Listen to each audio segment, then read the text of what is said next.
കുടുംബത്തോടൊപ്പമാണ് പഹൽഗാമിൽ മരിച്ച ഇടപ്പള്ളി സ്വദേശിയൻ രാമചന്ദ്രൻ കശ്മീരിലെത്തിയത്. കാഴ്ചകൾ കണ്ട് നടക്കുന്നതിനിടെയായിരുന്നു മകൾക്ക് മുന്നിൽ വെടിയേറ്റ് വീണത്. മൃതദേഹം ഇന്ന് വൈകിട്ട് കൊച്ചിയിലെത്തിക്കും.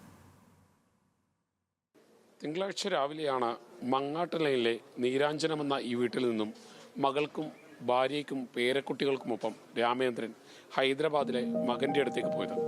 സന്തോഷത്തോടെ കുറച്ചു ദിവസങ്ങൾ ചെലവിടാനായിരുന്നു ഭാര്യയ്ക്കും മകൾക്കും പേരക്കുട്ടികൾക്കുമൊപ്പം രാമചന്ദ്രൻ കശ്മീരിലെത്തിയത്. പക്ഷേ യാത്ര കണ്ണീരിൽ കുതിരുമെന്ന് കരുതിയില്ല. തിങ്കളാഴ്ച ഹൈദരാബാദിൽ നിന്നാണ് രാമചന്ദ്രനും ഭാര്യ ഷീലയും മകൾ ആരതിയും 2 പേരക്കുട്ടികളും ഉൾപ്പെടെ കശ്മീരിലേക്ക് പോയത്.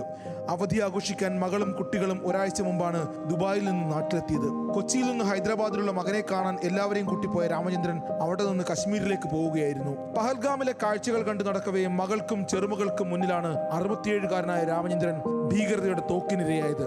ഹൃദയ സംബന്ധമായ അസുഖം ഉള്ളതിനാൽ ഭാര്യ ഇവരോടൊപ്പം പോകാതെ ഹോട്ടൽ മുറിയിൽ തന്നെ തുടരുകയായിരുന്നു. പ്രവാസിയായിരുന്ന രാമചന്ദ്രൻ നാട്ടിൽ സ്ഥിരതാമസമാക്കിയത് 2 വർഷം മുമ്പാണ്. നാട്ടിൽ എല്ലാവരോടും അടുത്ത സൗഹൃദം പുലർത്തിയിരുന്നു. നല്ല മനുഷ്യനാണ്. എല്ലാ ദിവസവും തന്നെ കാണുന്നതാണ്. ആക്റ്റീവായിട്ട് എല്ലാ ചടങ്ങുകളിലും ഉൾക്കൊള്ളാനും പങ്കെടുക്കാനും ഒക്കെ ഉള്ള നല്ലൊരു ഒരു പ്രൗഡ്ലി.